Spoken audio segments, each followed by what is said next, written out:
Ya, tentang klasifikasi mikroorganisme, kelas B kemarin menyampaikan sudah menemukan buku Tortora. Saya suruh ngecek apakah babnya tentang klasifikasi mikroorganisme ada di salah satunya, karena memang Tortora, tidak hanya Tortora sih, kalau buku-buku luar negeri itu biasanya tiap tahun itu mesti diperbarui, ada edisi-edisinya atau per beberapa tahun itu mesti diperbarui. Kadang beda di cover, beda di isinya, ada yang dihilangkan, ada yang diperdalam, modelnya seperti itu. Jadi silakan mau menggunakan yang mana itu terserah kalian. Untuk klasifikasi mikroorganisme, itu mikroorganisme dibagi menjadi tiga. Ada bakteria, archaea, sama eukarya. Archaea ini posisinya ada di tengah. Kenapa? Karena sebagian cirinya itu mirip dengan bakteri, sebagian ada ciri yang mirip dengan eukarya. Ada hal yang membedakan, tidak sama dengan bakteria dan tidak sama dengan eukarya. Itu yang menyebabkan archaea ini posisinya letaknya ada di tengah-tengah. Jadi di buku manapun itu ketika menggambarkan klasifikasi mikroorganisme, itu archaea posisinya di sini ini, di tengah-tengah. Nah, untuk bagian-bagian dalam ini itu nanti yang akan membedakan antara buku yang satu dengan yang lainnya. Ini yang di tengah-tengah ini. Oke, kita bahas. Oh ya, sebelum kita bahas, jadi zaman dahulu kalau orang membuat pohon filogenetik atau kekerabatan, entah itu bakteri, entah itu eukarya, itu biasanya sebagai outgroup, sebagai pembanding. Nanti dikhawatirkan jangan-jangan mikroorganisme temuan saya ini mirip dengan archaea. Nah, itu mesti dibuat sebagai outgroup. Tapi zaman sekarang enggak, karena sudah canggih itu sudah mulai dihilangkan. Kalau memang untuk klasifikasi bakteri, maka outgroupnya ya diambilkan dari bakteri, tetapi agak nyentang. Misalkan dari yang akan ditarget adalah Bacillus apa gitu. Lah outgroupnya dibuat aja yang bukan basil, bisa Lactococcus atau Streptococcus. Modelnya seperti itu. Sama seperti eukarya, itu modelnya seperti yang saya jelaskan di bakteri. Kita bahas satu persatu untuk perbedaan. Jadi perbedaan antara bakteri, archaea, sama eukarya, ini ada beberapa hal. Membran sel ya, dari membran sel, di sini archaea hampir sama dengan bakteria, tetapi di sini archaea itu masih pseudopeptidoglycan, yaitu dinding selnya itu masih semu. Kalau bakteri itu sudah tersusun oleh peptidoglycan, di mana peptidoglycan ini yang nantinya akan membedakan dia bakteri gram positif atau bakteri gram negatif. Minggu depan kita bahas untuk perbedaan struktur dinding sel pada bakteri. Kalau pada eukarya ini strukturnya bervariasi. Ada yang tersusun oleh sitoplasma, ada yang tersusun oleh kitin. Ini masih bervariasi eukarya, tergantung apa golongannya itu. Untuk struktur gen ini tadi ya, seperti yang saya jelaskan di awal, bahwa ada yang mirip seperti eukarya, ada yang mirip seperti bakteria. Nah, untuk struktur gen ini mirip dengan eukarya. Nah, ini kan kata-katanya mirip, sedangkan yang bakteri ini berbeda. Untuk struktur internal sel ini mirip dengan bakteri, sedangkan ini yang membedakan adalah pada metabolisme. Metabolismenya ini bervariasi dengan metagenesis yang unik pada archaea, karena archaea ini hidupnya di tempat-tempat yang sangat ekstrim, sangat panas, ekstrim dinginnya. Jadi ketika bakteri hanya mampu hidup di suhu panas, mungkin mencapai 100 derajat atau 100 lebih derajat. Nah, archaea ini Archaea atau Archaea ini bisa lebih di atasnya, sehingga dia dikatakan ekstrim. Untuk reproduksinya sama dengan bakteri, reproduksinya sama seperti bakteri. Aseksual ada yang melibatkan transfer gen horizontal. Ini nanti untuk reproduksinya akan dibahas di pertemuan pada minggu ke-6, 67 itu tentang reproduksi dari mikroorganisme. Sedangkan untuk eukaria ini terjadi secara seksual ataupun bisa terjadi secara aseksual. Ini ya yang membedakan. Jadi kalian harus mengetahui apa perbedaannya bakteri, archaea sama eukariot. Kapan ada saat-saat yang sama seperti bakteri, ada saat-saat yang sama seperti eukaria. Itu. Ini antara bakteri sama archaea tadi sama seperti yang saya jelaskan di awal tadi, hidup pada lingkungan yang ekstrim. Lah ini hidup pada lingkungan yang ekstrim, termasuk metanogens, yaitu semisal pada lingkungan yang tinggi akan belerang. Kalau belerang itu di mana sih itu? Di daerah Bogor. Di daerah Bogor sana itu kan ada lokasi yang mana di situ bau belerangnya itu menyengat sekali. Nah, itu banyak ditemukan archaea, banyak ditemukan archaea. Metanogens ini dia ekstrim. Kalau bakteri itu sebutannya hanya halofil, termofil gitu. Kalau archaea ini ada tambahan yaitu ekstrim halofil, ekstrim termofil. Ini ya yang membedakan antara bakteri sama archaea. Jenis-jenis eukariota atau eukariot itu ada protozoa, ada alga, atau dalam hal ini adalah mikroalga, ada ada fungi atau jamur. Itu 3. Jadi 3 itu yang termasuk eukariotik. Untuk protozoa merupakan eukariota bersel tunggal, kita sudah mempelajarinya di mata kuliah BFP sama seperti ini. Mikroalga kita juga mempelajarinya di sana. Menyerap bahan kimia organik, dapat pindah menggunakan pseudopodia, ciliata, dan flagellata. Contohnya ini amuba, jadi ini tidak perlu diterangkan lebih dalam karena kita sudah membahasnya. Untuk alga di sini memiliki dinding sel selulosa, mendapatkan energi melalui proses fotosintesis. Ini yang membedakan sama alga. Yang terakhir dia mampu menghasilkan bahan molekul dan organik. Ya, yang membedakan antara protozoa dan alga. Yang terakhir adalah jamur. Jamur merupakan eukariota. Dinding selnya mengandung kitin. Kalau mikroalga tadi tersusun oleh selulosa. Di sini menggunakan bahan kimia organik untuk menghasilkan energi. Kalau mikroalga tadi mampu memproduksi makanan sendiri karena dia bersifat autotrof. Lumut dan jamur adalah multiseluler, mengandung miselia yang terdiri dari benang-benang yang disebut hifa. Nah, selain jamur sendiri ada yang namanya jamur bersel tunggal atau kita menyebutnya sebagai yeast karena dia termasuk uniseluler. Dia tidak dimasukkan atau tidak dikeluarkan dari eukaria karena berdasarkan struktur taksonomi atau berdasarkan domainnya yeast ini masuk eukaria tetapi dia uniseluler. Ini pengecualian. Jadi ini itu sesuatu yang unik, tidak bisa. Karena dia uniseluler, kenapa dia tidak dikeluarkan? Tidak, karena untuk di domainnya dia masih masuk ke dalam eukaria. Oke. Ini klasifikasi dan hierarki taksonominya.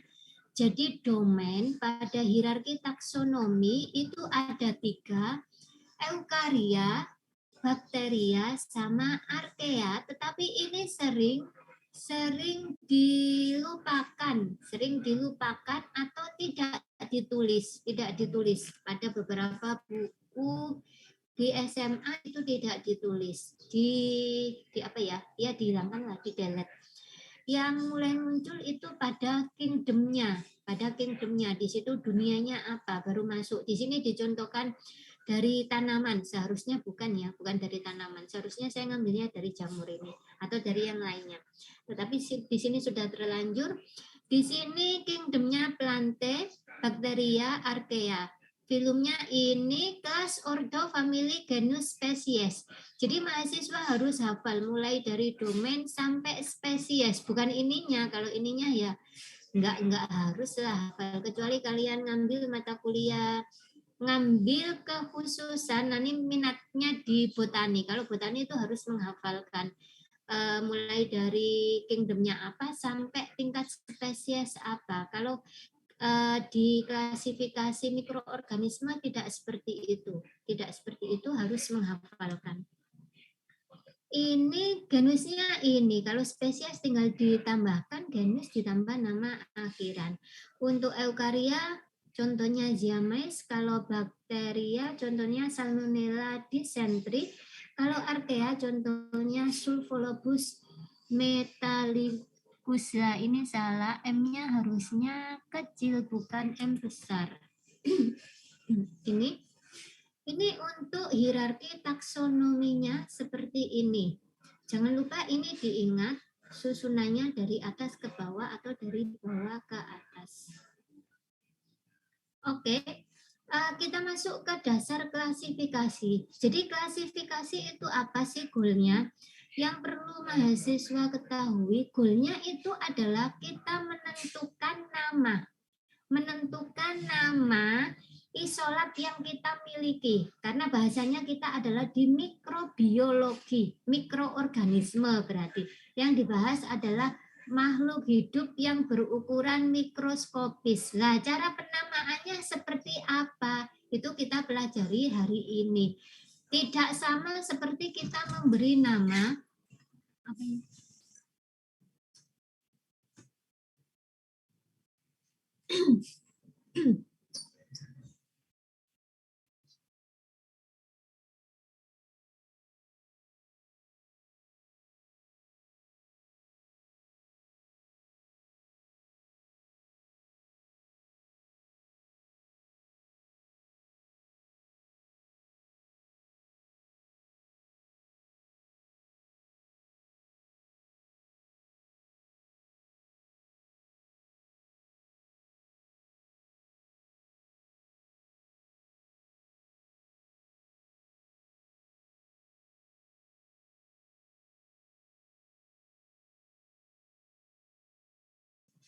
Oke, saya lanjutkan ya. Jadi goalnya adalah memberi nama.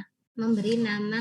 Tetapi yang membedakan antara memberi nama pada mikroorganisme sama memberi nama pada makhluk hidup yang bukan berukuran mikroskopis itu enak. Kita tanpa melakukan ini. Yang dilakukan pada tahun 1866 sampai 1969 ini kita tidak melakukan ini. Karena enak, bisa terlihat nyata. Misalkan pada tanaman kita hanya mencandra bagaimana bentuk daunnya, bagaimana perakaranya, bagaimana rumus bunganya, buahnya seperti apa, ya terlihat mata. Kalau pada klasifikasi mikroorganisme itu tidak. Jadi ini ada dasar pengklasifikasiannya.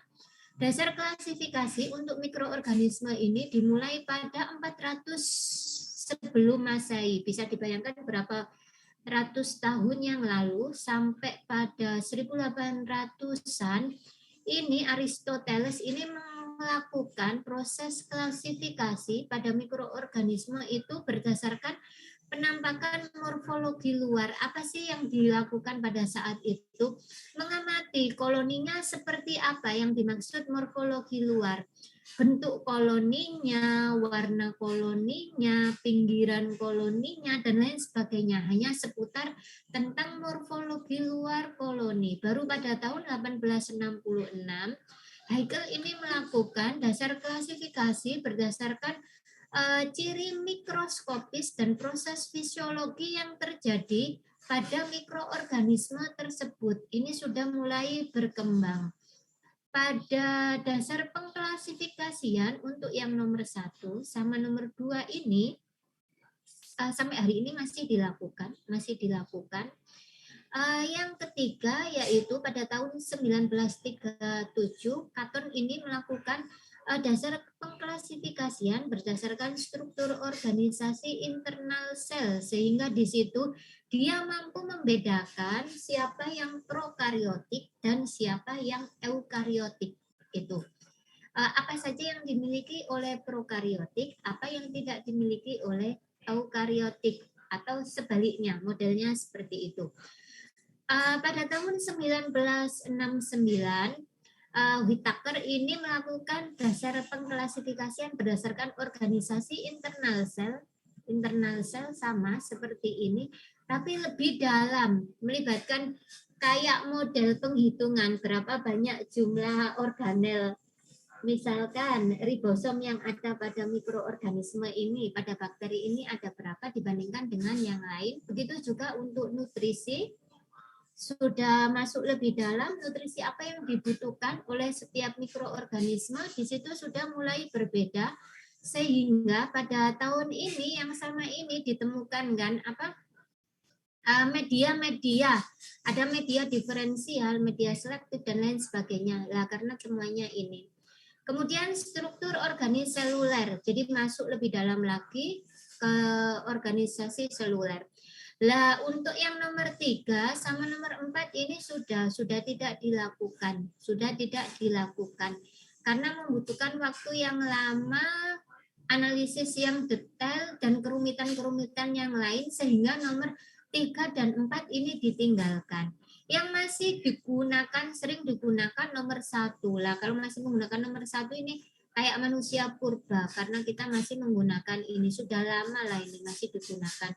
Atau nambah inilah ini yang terbaru yang masih diagung-agungkan sampai tahun 2022 ini, yaitu analisis molekuler rRNA atau ribosomal rRNA, atau yang dikenal dengan biologi molekuler.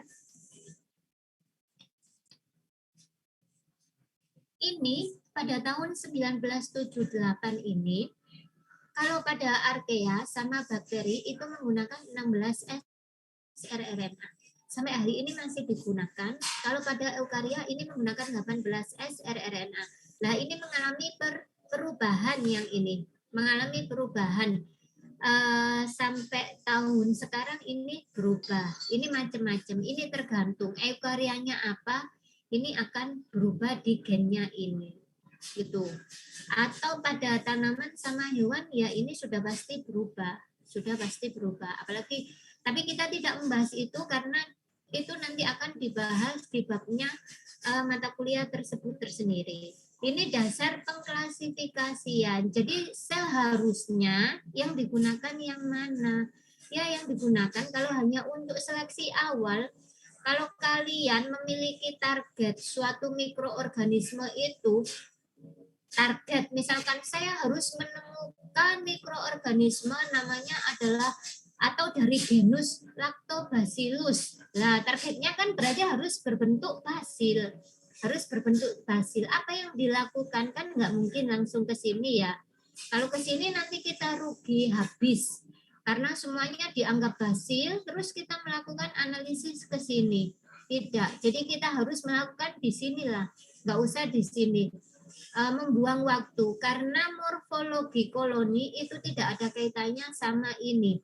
Meskipun kadang di beberapa referensi, kalau menurut saya itu hanya suatu pembenaran saja. Ketika cirinya koloni seperti ini, dia mengarah ke bakteri yang bentuk seperti ini. Tidak seperti itu, karena sejatinya sejarah terbentuknya koloni tidak seperti itu. Jadi kita lihat di sini, ketika kita melakukan pengamatan mikroskopis, di mana sel-sel itu kita sudah mengecatnya, cat gram. Kalau Lactobacillus di situ harus gram positif, berarti harus warnanya adalah ungu. Dan bentuk selnya adalah panjang-panjang atau basil. Nah, ketika ketemu itu, maka tinggal dilanjutkan ke sini.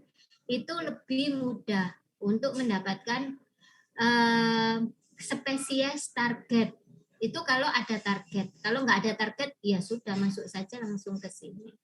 Ini untuk dasar klasifikasi. Sekarang ke sistem klasifikasi, itu tadi dasar-dasarnya.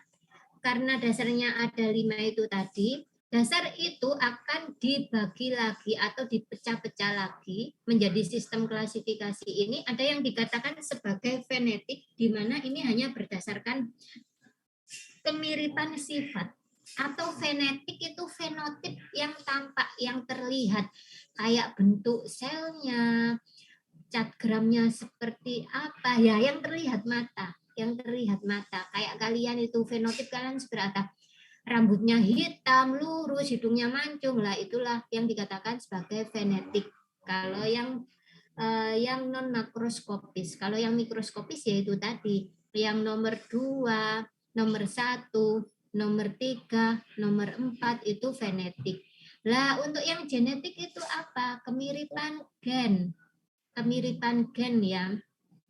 Itu nomor berapa yang tadi dari dasar klasifikasi? Nomor terakhir, karena di situ kita mainnya sudah masuk ke ribosomal rRNA. Itu merupakan gen rRNA. Jadi itu dikatakan sebagai fenetik. Yang terakhir adalah filogenetik. Ini berdasarkan hubungan evolusi. Dari mana filogenetik ini dapat dibuat? Dari nomor ini. Nomor 2 ini, jadi basa-basa nukleotida yang dihasilkan dari analisis yang nomor ini ketika disekuensingkan itu akan menghasilkan basa-basa nukleotida. Loh, kenapa hilang ini? Akan menghasilkan basa-basa nukleotida. Basa-basa nukleotida itu tadi yang dimanfaatkan untuk pembuatan analisis filogenetik yang nomor 3 ini. Yang akan dimanfaatkan untuk membuat sistem klasifikasi filogenetik berdasarkan hubungan evolusi. Kapan saya akan membuat sistem klasifikasi fenetik? Kapan saya akan membuat yang genetik? Kapan saya harus membuat yang filogenetik? Tergantung kalian butuhnya yang mana atau data yang kalian yang miliki yang mana. Jadi tidak harus semuanya dibuat. Nah, itu harus tahu targetnya apa, yang ingin diketahui apa. Jangan semuanya. Saya ingin membuat semuanya. Mulai nomor 1 sampai nomor 3. Padahal yang hanya ingin diketahui adalah spesies itu memiliki gen ini atau tidak. Ya, berarti nggak usah ini. Nomor 3 nggak usah dicoret saja. Nomor 1 dicoret. Karena hanya ingin mengetahui spesies ini memiliki gen ini atau tidak.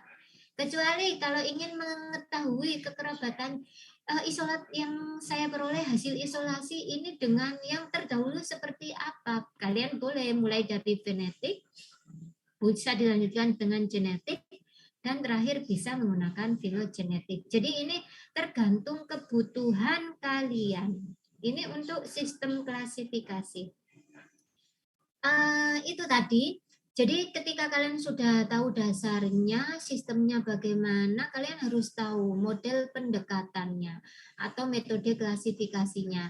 Ada klasik monotetik yang hanya berdasarkan ciri-ciri morfologi koloni itu tadi.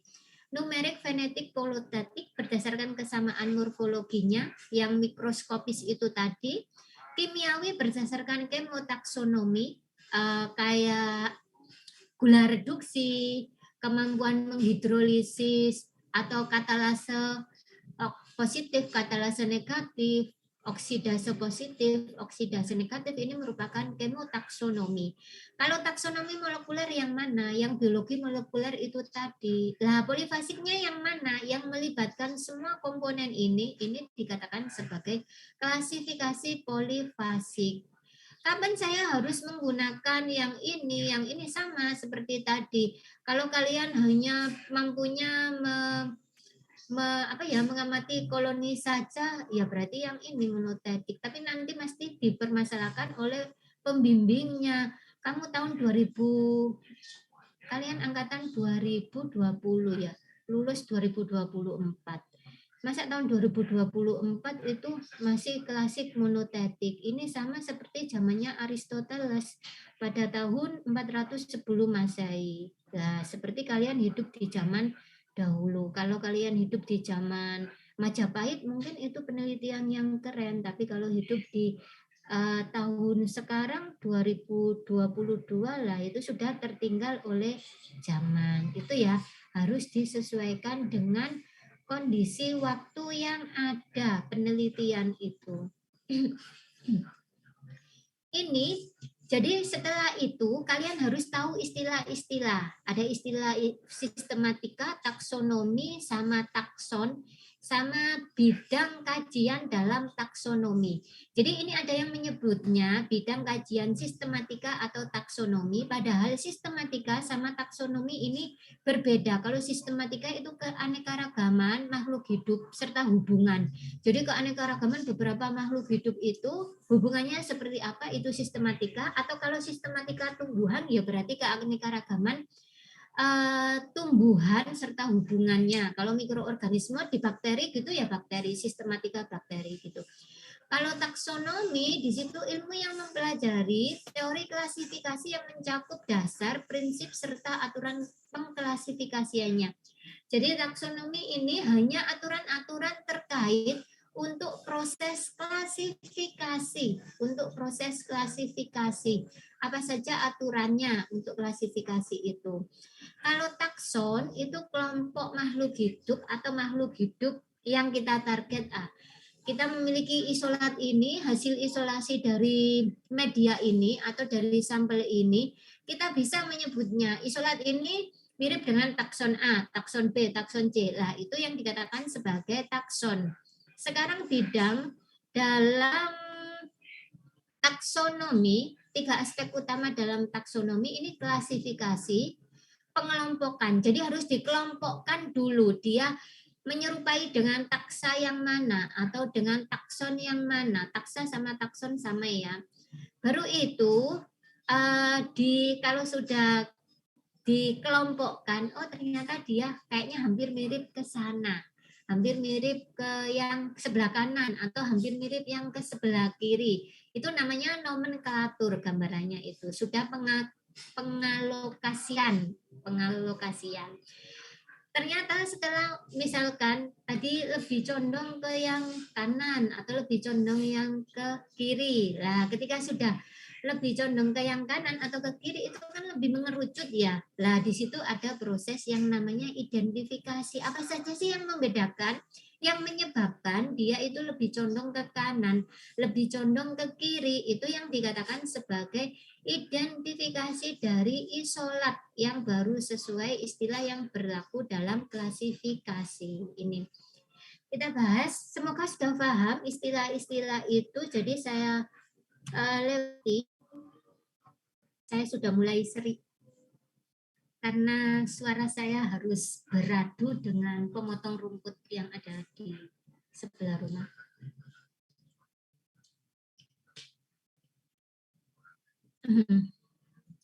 Ini klasifikasi secara konvensional ya, klasifikasi secara konvensional pada mikroorganisme pasti berbeda. Itu yang harus diingat oleh mahasiswa yang sudah menempuh mata kuliah mikrobiologi umum. Taksonomi konvensional pada mikroorganisme itu berbeda dengan yang lainnya karena di sini ini tidak terlihat, sesuatu yang tidak terlihat itu loh. Harus mulai dari bentuk sel, ukuran sel, morfologi koloni sampai terakhir ini. Lah, biasanya yang sering digunakan yang mana? Yang sering yang digunakan morfologi koloni, bentuk sel, ukuran sel, pewarnaan, apalagi ya, sumber karbon dan nitrogen. Sudah itu toleransi osmosis, pH optimum, dan kisaran pertumbuhan. Lah ini menyesuaikan apa sih targetnya itu lebih kemana itu disesuaikan. pada klasifikasi konvensional ini. Setelah klasifikasi konvensional, tadi kan ada filogenetik ya, ada istilah filogenetik atau nama lainnya adalah filogeni. Sehingga kita menyebutnya adalah klasifikasi filogeni atau filogenetik sama saja. Ini digunakan untuk menunjukkan hubungan evolusioner dan sejarah di antara organisme. Dari mana? Ya dari basa nukleotida yang diperoleh itu tadi. Kita buat menjadi pohon filogenetik atau seperti dendrogram lah. Tapi kalau sudah dari bahasa nukleotida kita tidak bisa menyebutnya sebagai dendrogram. Kita menyebutnya adalah sebagai pohon filogenetik. Ini hanya mungkin dengan menggunakan teknik molekuler. Ini tidak bisa dilakukan berdasarkan klasifikasi konvensional terus dimasukkan untuk pembuatan pohon filogenetik. Jadi harus melalui teknik molekuler. Nah, apa saja teknik molekuler yang digunakan? Kalau pada tahun 1978 tadi kan hanya berkisar seputar rRNA ya, rRNA. Di situ tidak disebutkan menggunakan analisis sekuen apa tidak, hanya rRNA saja. Kalau perkembangannya sekarang bisa menggunakan GC ratio atau base composition, bahasa G, C, AT itu dihitung, tapi yang banyak dihitung adalah GC-nya, bukan AT-nya. Nucleic acid hybridization atau hibridisasi asam nukleat, ini juga bisa dilakukan dari bahasa-bahasa nukleotidanya. Analisis sequencing dari yang tadi, yang tahun 1978, bisa disekuen, jadi lanjutan metode yang sebelumnya.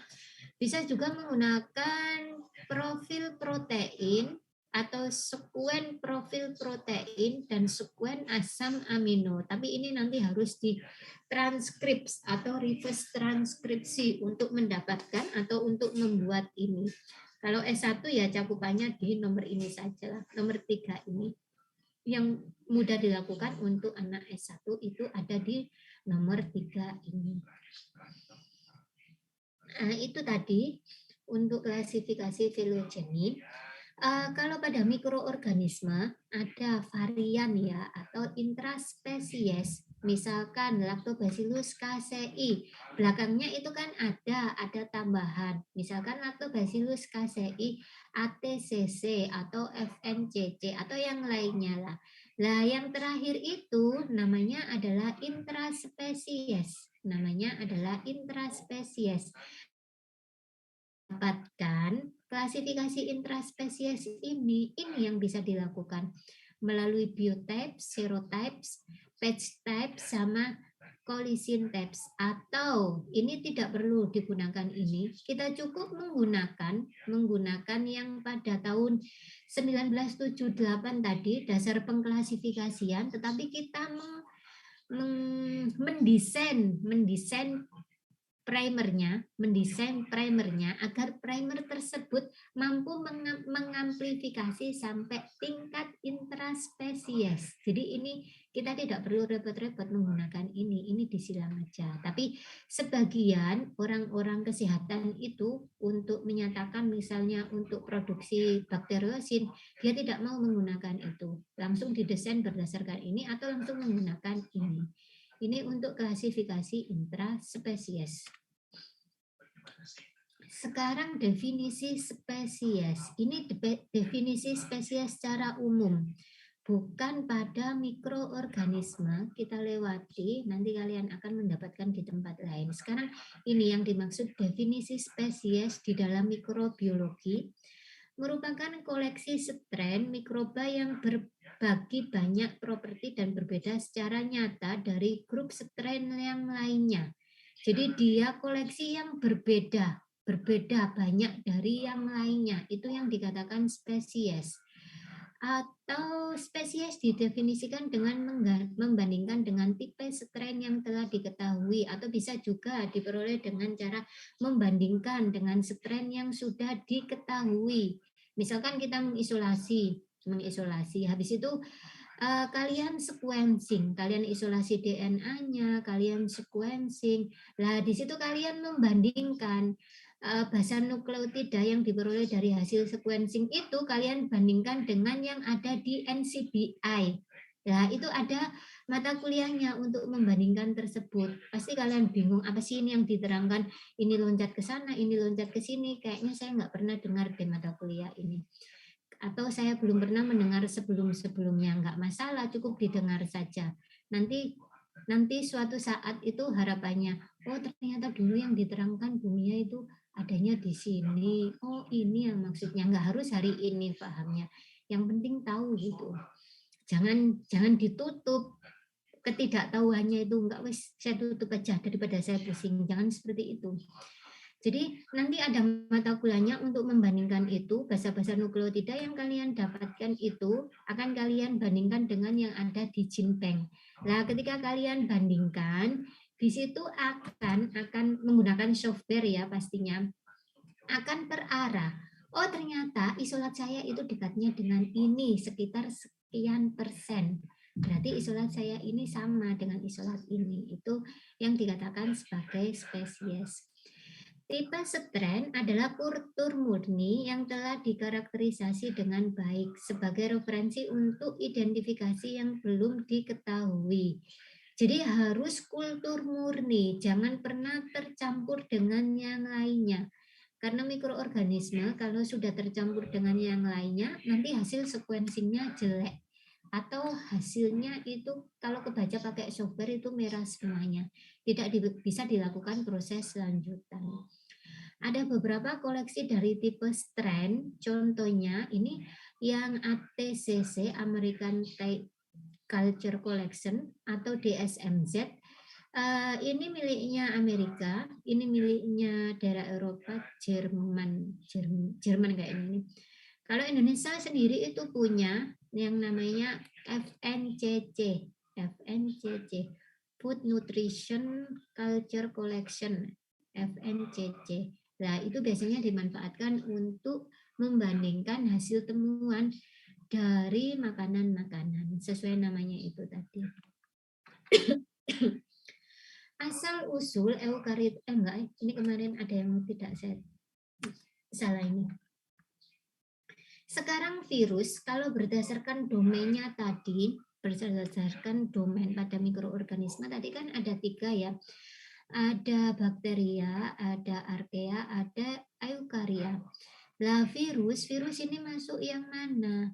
Jadi virus ini tidak ditempatkan di domain ataupun di kingdom. Tahu sendiri ya, virus itu baru dikatakan dia sebagai makhluk hidup ketika dia menempati suatu inang atau relung ekologi tertentu. Atau ketika dia sudah mengenai sesuatu tempat itu menimbulkan gejala atau menimbulkan penyakit, lah itu baru dikatakan sebagai makhluk hidup. Itu keberadaan virus. Makanya kalau ada kasus seperti ini, mungkin virus itu lagi butuh diakui, lagi butuh pengakuan. Itu ya. Sehingga proses pengklasifikasiannya berbeda.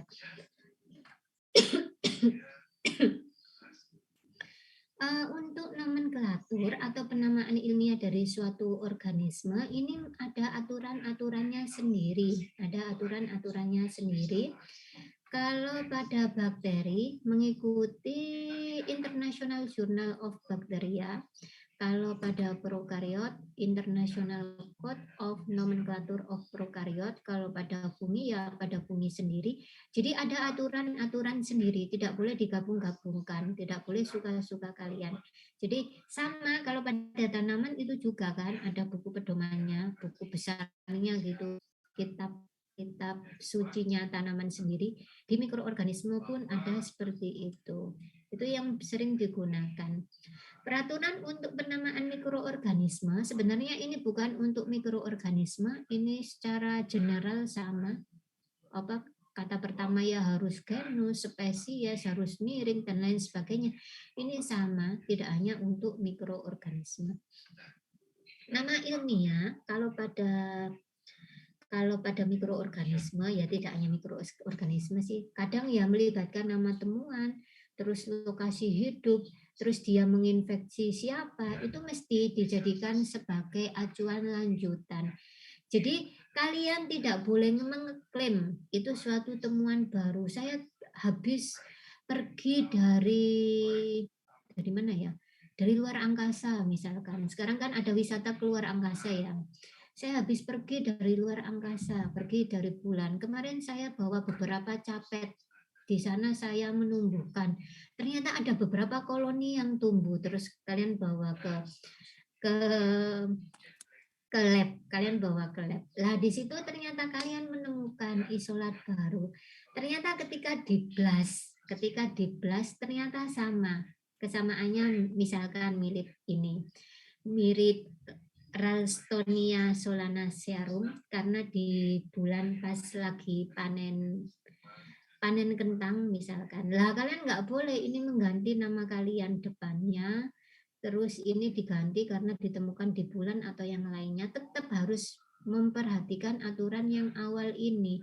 Mungkin nanti yang membedakan adalah varian yang belakangnya ini. Kalian bisa menambahkan nama kalian. Misalnya R. solanacearum, nama saya Mia gitu. Ya nggak masalah, itu suka-suka kalian. Asalkan memenuhi syarat. Yang ada. Atau bisa menggunakan mikroorganisme umum tapi bukan nama secara taksonomi juga bisa. Ini yang tidak sesuai taksonomi, Mycobacterium tuberculosis, Neisseria meningitis, sama Streptococcus pyogenes, ini yang tidak sesuai dengan nama mikroorganisme tapi umum digunakan. Ini identifikasi kalau menggunakan bakteri seperti yang tadi ya. Kalau mau memberi nama pada protozoa ya harus sesuaikan, atau protista harus sesuaikan di buku pedomannya protista, jamur di jamur, bakteri di bakteri, dan lain sebagainya. Kalau bakteri ini biasanya menggunakan Burgess Manual of Systematic Bacteria, karangannya Burgess. Ini bukunya tebal sekali. Jadi semuanya yang terkait aturan-aturan bakteri ada, penamaan bakteri ada di buku ini. Ini yang ada di sistematika miliknya Burgess itu mulai morfologi atau karakter morfologi sampai sesuatu yang sangat sulit. Ini semuanya sudah dibahas. Bayangkan, ini itu buku lama tapi ya masih tetap diperbarui oleh teman-temannya si Burgess ini. Bagus sekali buku ini.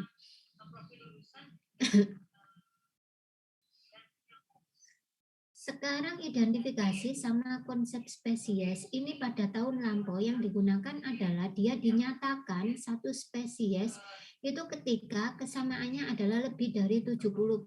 Tetapi di buku Burgess ini ada aturannya. Ketika kalian melewati misalkan ya menentukan spesies A, menentukan isolat ini masuk ke spesies A, ini ada beberapa uji, misalkan 1, 2, 3, 4, 5, 6, 7, 8. Ada 8 uji, di mana ke-8 uji ini masing-masing tandanya adalah positif, maka ini kan kesamaannya 100%. Berarti dia disamakan dengan spesies A gitu ya.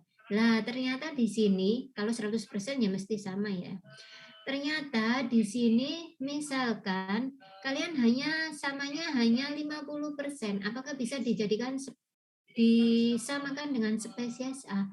Tidak bisa, atau lihat di situ di catatan bawahnya ini mesti ada tulisan berapa persen yang dapat dianggap sebagai satu spesies. Jadi di setiap buku manual untuk bakteri sendiri, untuk jamur sendiri, untuk yang lain-lain sendiri itu ada aturan-aturannya. Kalau kalian mau tahu buku-buku itu ada di ruang baca. Kalau lagi senggang atau apa silakan berkunjung ke situ. Identifikasi mikroba, ini identifikasi proses dan hasil penentuan benar tidaknya suatu strain yang telah diteliti merupakan anggota takson yang sudah dikenal sebelumnya. Jadi ini pengertiannya.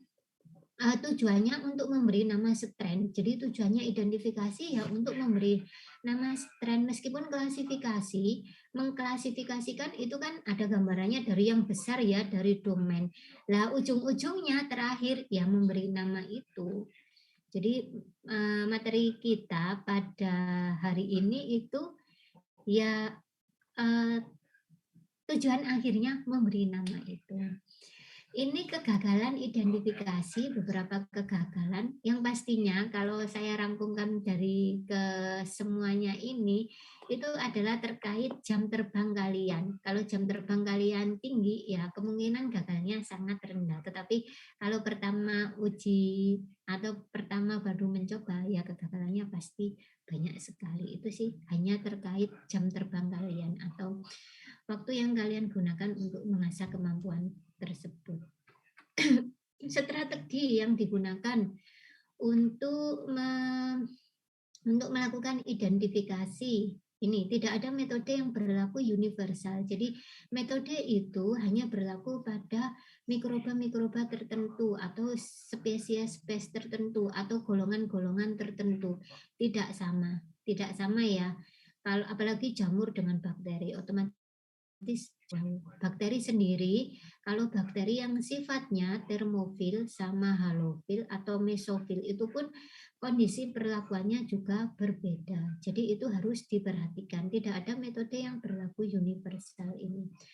Bervariasi teknik yang telah dikembangkan untuk masing-masing kelompok mikroba. Lah ini tekniknya akan bervariasi, semakin mengerucut apa yang ditarget, semakin spesifik yang ditarget, maka akan semakin mengerucut. Strain yang diteliti harus terjamin sebagai kultur murni. Lah ini harus terjamin, jangan tercampur, jangan kontam dengan apapun sedikit pun. Ini yang apa ya, yang lumayan lah, yang mungkin dirasa agak sulit gitu, tapi padahal tidak. Maksudnya ini malah kelebihan kalian, karena kalian bisa membuat kultur murni. Kalau hanya untuk mendapatkan atau mau mencandra suatu tanaman, misalkan anggrek, ya sudah kan tinggal beli anggrek. Kan nggak mungkin anggrek A akan tercampur dengan anggrek B. Misalkan daunnya di Alteco, anggrek A di Alteco di daunnya anggrek B, kan nggak mungkin seperti itu. Itu semua orang bisa melakukan tanpa kuliah, tanpa itu akan bisa melakukan. Tetapi kalau ini butuh latihan, butuh praktek. Nah itu yang malah menurut saya bukan sesuatu yang sulit, malah itu yang harus dimiliki. Itu yang membedakan, yang akan membedakan antar personal ada di sini. Gunakan semua informasi yang tersedia terkait dengan strain yang diteliti. Lah ini harus banyak referensi yang digunakan untuk melakukan proses identifikasi tersebut. Harus banyak membaca, jangan hanya berdasarkan kakak tingkat saya, berdasarkan ini, tapi nggak pernah membaca, itu sama saja. Gunakan selalu kontrol positif dan kontrol negatif. Kontrol positif sama kontrol negatif nanti akan dibahas di Medpen ya. Bagaimana cara membuat kontrol positif, bagaimana cara membuat kontrol negatif. Kalau di mikro, kontrol negatif itu untuk memastikan kerja kita itu steril. Jadi kalau di kontrol negatif ini tidak ada isolat yang tumbuh, sudah dipastikan kalian nanti akan mendapatkan kultur murni yang nomor 3 ini. Kalau kontrol positif itu target. Saya ingin mendapatkan, saya kan isolasi dari X, saya ingin nanti mendapatkan Y. Berarti saya harus memiliki kontrol positif yang sama seperti Y. Nah, nanti tinggal disamakan itu. Kesimpulan, ditemukannya strain anggota novel takson atau takson yang baru dapat dilakukan setelah melalui pengujian yang menunjukkan tidak teridentifikasinya strain secara meyakinkan. Jadi baru bisa mengatakan bahwa isolat yang saya temukan ini baru atau sama dengan ini tetapi berbedanya pada ini. Itu baru bisa menyimpulkan seperti itu.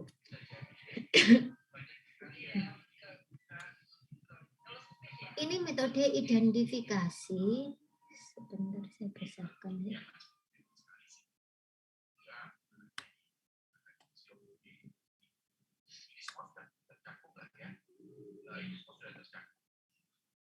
Oh, nggak bisa dibesarkan. Oh ini. Sebentar saya stop.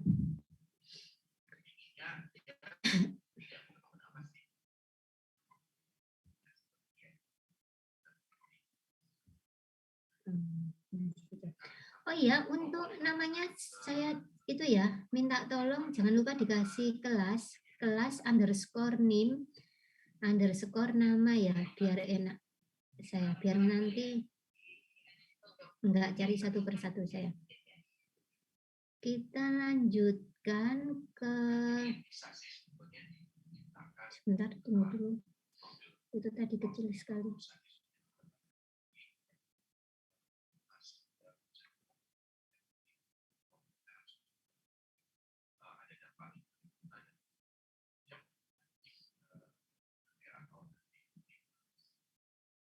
Oh, kelewatan.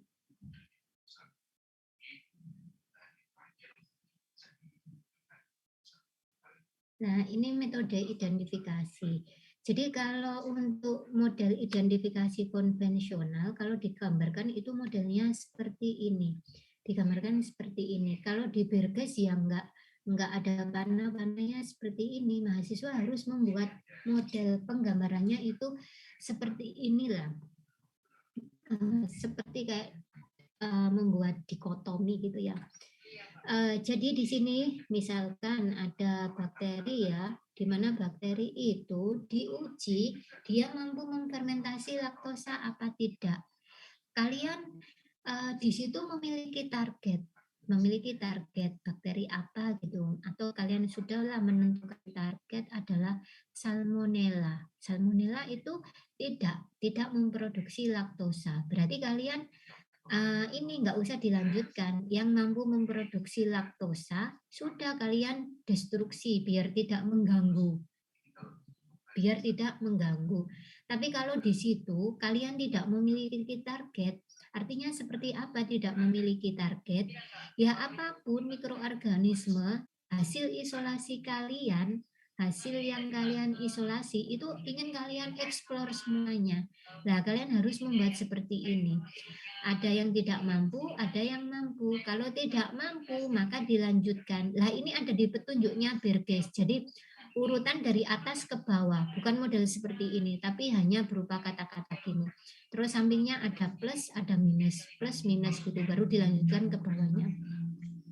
Ketika dia tidak mampu, maka di sini dicek dia mampu apa tidak menggunakan asam sitrat sebagai sumber karbon. Nah, kalau dia mampu, dia juga dicek apakah dia mampu menggunakan asam sitrat sebagai sumber karbonnya. Kalau dia mampu, maka dia dites lagi, dia bisa memproduksi aseton apa tidak. Kalau dia mampu, maka dia termasuk enterobakter. Kalau dia tidak mampu, dia citrobakter. Begitupun yang ini, ketika dia tidak mampu memfermentasi laktosa, tetapi dia mampu menggunakan asam sitrat sebagai sumber karbon, maka dia termasuk salmonella ini.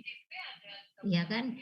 Kalau dia tidak, maka dia termasuk shigella. Nah, dia harus punya pandangan seperti ini kalau mau melakukan identifikasi secara konvensional dan lengkap. Kalau tidak hanya sebagai petunjuk awal, saya itu ingin menemukan bakteri yang berbentuk basil atau saya mau menemukan bakteri yang berbentuk kokus. Nah, sudah cuma dilihat saja, tidak perlu menggunakan ini. Ini ya untuk metode identifikasi, atau ini yang lain, ini juga metode konvensional atau klasiknya mikrobiologi. Nah, ini targetnya mungkin gram positif, sehingga gram negatif diabaikan. Nah, ini ketika yang ditarget memang yang bentuknya basil, atau ini yang ditarget kokus kayaknya, karena ini yang dilanjutkan adalah yang kokus. Ini yang kokus dicek, ada kemungkinan 2 kokus itu Staphylococcus ketika dia memiliki katalase positif, negatif, dia Streptococcus dan lain sebagainya.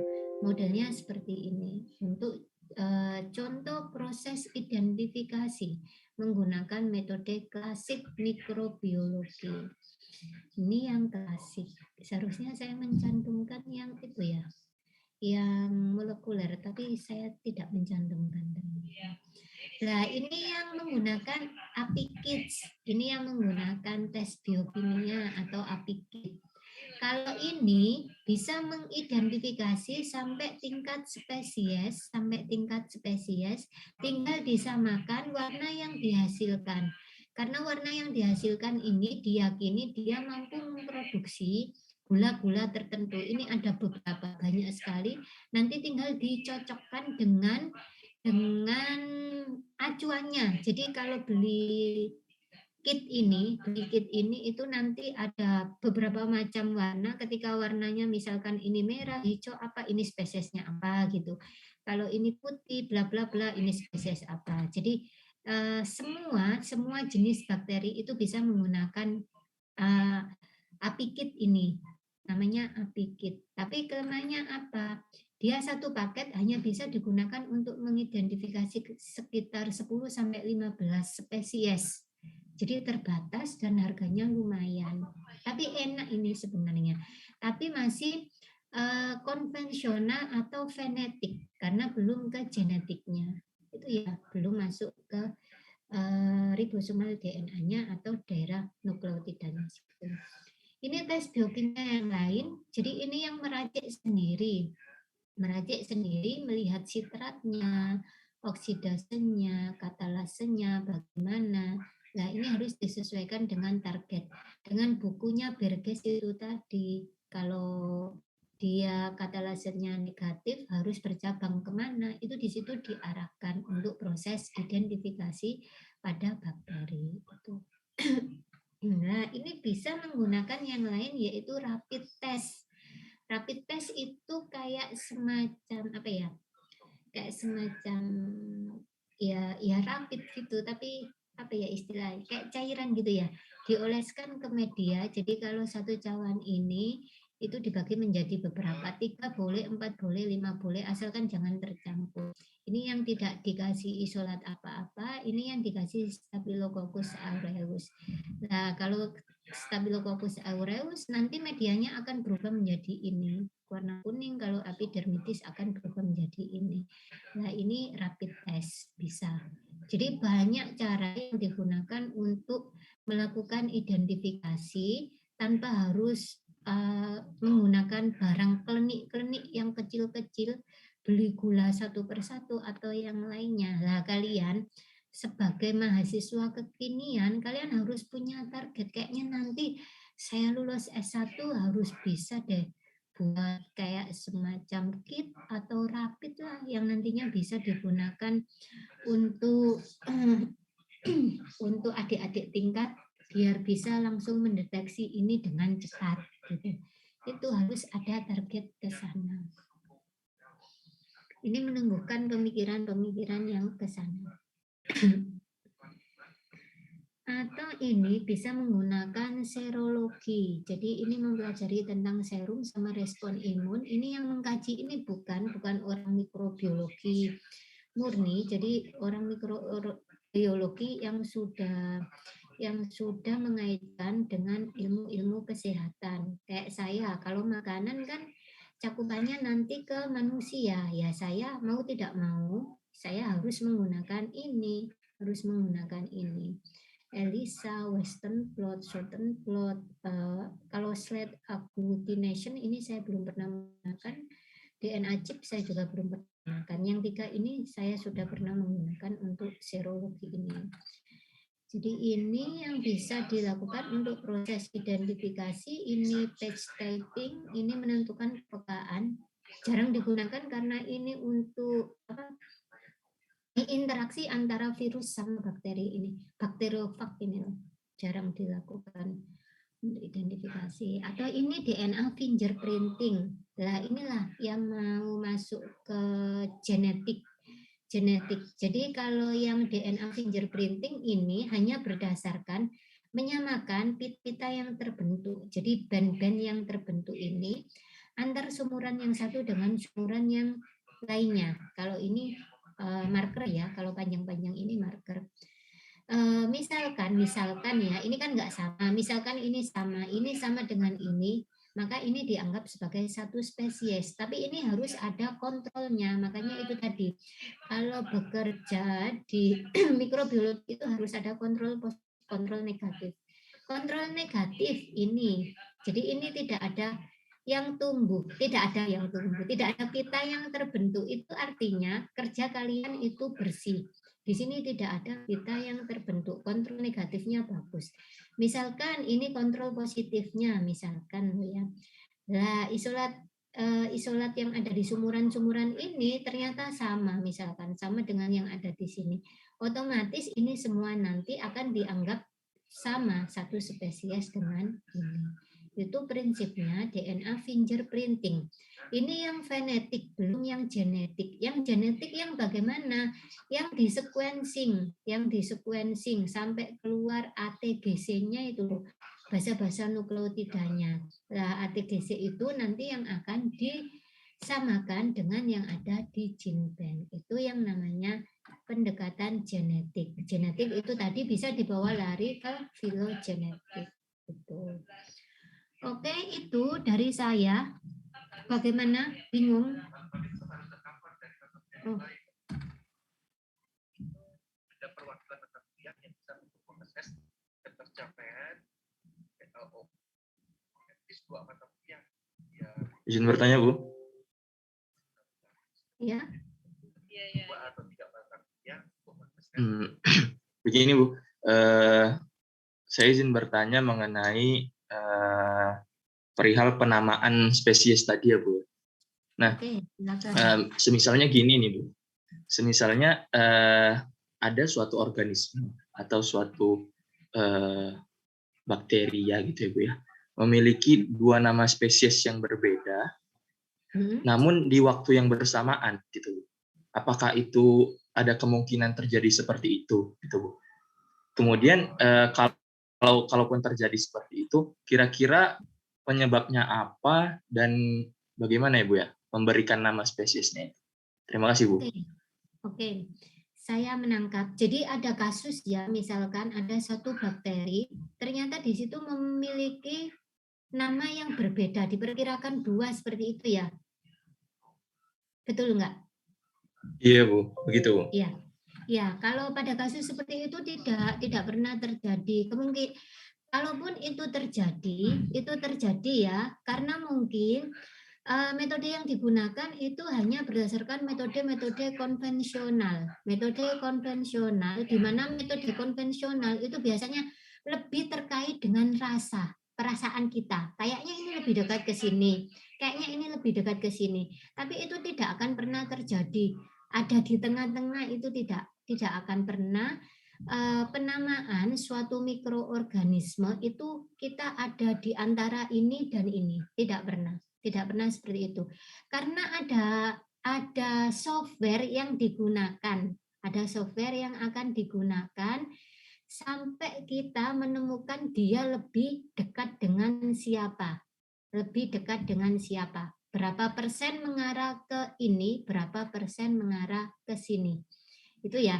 Jadi mungkin misalkan 95% ke spesies A, terus satunya 96% mengarah ke spesies B. Maka yang kita ambil yang mana? Yang lebih tinggi, yaitu 96% itu tadi. Jadi spesies kita bisa kita menyebutnya sama dengan spesies B tersebut. Itu. Jadi perlu diketahui kalau identifikasi secara konvensional itu lebih mementingkan hati, lebih mengarah ke hati. Jadi kayaknya perasaan kayak gitulah modelnya. Terus kayak warna gitu ya, warna antara ungu sama merah itu nanti kalian akan agak-agak bingung ini ungu atau merah ya, kecuali biru sama ungu itu bisa dibedakan.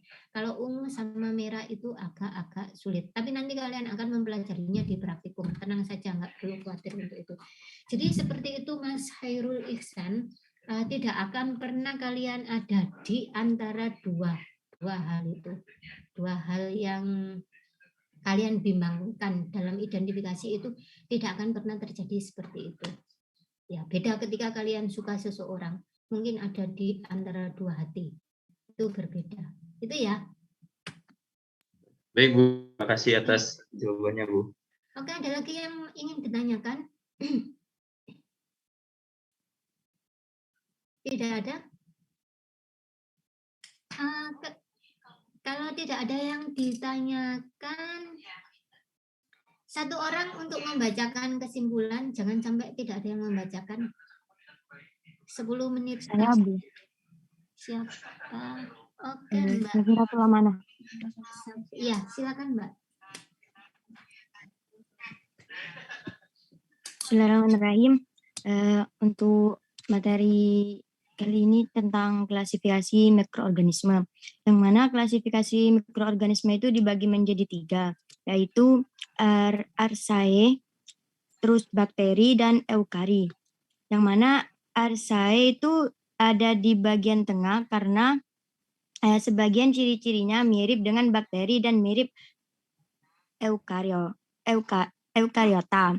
Sedangkan perbedaan bakteri Archaea dan eukariota itu yang mana Archaea itu dinding selnya semu, membran sel pada dinding selnya itu semu, dan untuk struktur gennya itu mirip eukaria. Dan metabolismenya itu bervariasi karena hidup di suhu ekstrim, serta reproduksinya sama seperti bakteri transfer dan horizontal. Untuk eukario yaitu memiliki ciri prokariota, tidak memiliki peptidoglikan dan hidup pada lingkungan yang ekstrim termasuk metanogens. Sedangkan jenis-jenis eukariota, contohnya itu protozoa, ada alga, dan ada jamur, yang mana pada protozoa itu contohnya amoeba, yang eukariota bersel tunggal, yang mana bisa menyerap bahan kimia organik. Sedangkan pada jamur itu bersifat autotrof dan multiseluler. Klasifikasi dan hierarki taksonomi itu lebih dominan contoh pada eukarya yaitu Ziamys, dan untuk bakteri Disenteriae. Sedangkan untuk Archaea itu Metallicus.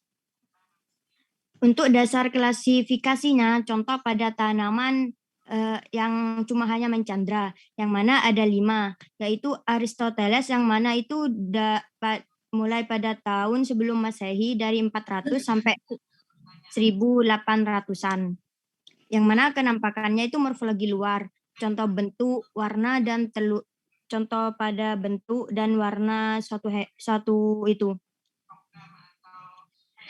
Dan yang kedua yaitu Heracle, yang mana pada tahun 1866. Terus yang ketiga Catron, yang mana dari tahun 937 berdasarkan struktur organisasi internal sel. Terus yang keempat ada Whittaker pada tahun 1969. Untuk yang kelima yaitu Carl Walsh, yang mana menggunakan molekul NRA dan ribosom. Untuk sistem klasifikasi ada 3, yaitu fenetik berdasarkan kemiripan sifat. Nah, untuk yang fenetik itu berdasarkan dasar klasifikasi nomor 1, yaitu nomor 1, 2, 3, dan 4, yaitu Aristoteles, Heracle, dan Catron, dan Whittaker. Sedangkan untuk genetik berdasarkan kemiripan gen, yaitu menggunakan dasar klasifikasi pada nomor 5, yaitu Carl Walsh. Dan untuk yang filogenetik berdasarkan hubungan evolusi, yang mana menggunakan dasar klasifikasi nomor 2, yaitu Heracle, yang menggunakan morfologi, mikroskopis, dan fisiologi. Untuk pendekatan atau metode klasifikasi, yang mana itu ada 5. Yang pertama klasifikasi klasik monostetik, yang kedua klasifikasi numerik, fenetik, dan politetik, yaitu kesamaan antar morfologi. Terus yang ketiga klasifikasi kimiawi atau kemotaksonomi. Terus yang keempat ada klasifikasi molekuler. Yang kelima klasifikasi polifasik. Untuk sistematika mikroba, yang mana perbedaan antara sistematika dan taksonomi. Kalau sistematika itu keanekaragaman makhluk hidup yang serta hubungan antara makhluk hidup dan hubungan kekerabatan. Sedangkan taksonomi itu mencakup dasar prinsip serta aturan klasifikasi. Terdapat 3 aspek utama dalam taksonomi. Yang pertama klasifikasi, nomenklatur, dan identifikasi. Untuk klasifikasi secara konvensional, salah satunya bentuk sel, ukuran sel, morfologi koloni, dan karakteristik ultrastruktur, kebiasaan penamaan, dan mekanisme pergerakan. Untuk klasifikasi filogeni menunjukkan hubungan evolusioner dan sejarah di antara organisme, serta beberapa diperoleh dari fosil. Klasifikasi intraspesies yaitu dengan cara menggunakan 4 cara, biotypes, seroti, dan backtypes, Kollikin tips. Sedangkan untuk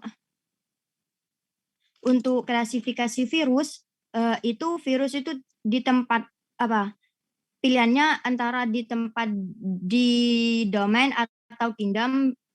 Virus itu dikatakan makhluk hidup karena dikatakan makhluk hidup ketika virus itu di suatu tempat tertentu yang berhasil mendapatkan gejala. Mungkin hanya itu, Ibu. Oke, terima kasih Mbak Safiratul Amanah. Banyak sekali tadi. Diulang kembali ya, penjelasan saya lengkap sekali catatannya. Demikian tadi perkuliahan kita pada pagi hari ini. Ini ada beberapa yang masih belum di-rename. Nggak apa-apa, nanti itu saya itu sendiri. Sampai ketemu minggu depan. Minggu depan kita